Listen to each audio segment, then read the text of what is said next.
Halo guys, hari ini istriku masak gangan waluh guys, atau dalam bahasa Indonesianya namanya sayur bening guys. Sayur yang paling enak dibikinnya. Sayur yang diolah dari labu kuning, sayur bayam, pucuk katu, dan irisan bawang merah.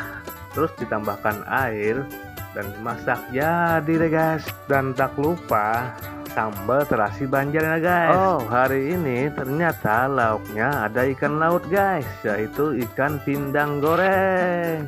Ikan pindang goreng ini guys pas banget kalau disandingkan dengan gangan waluh atau sayur bening tadi guys.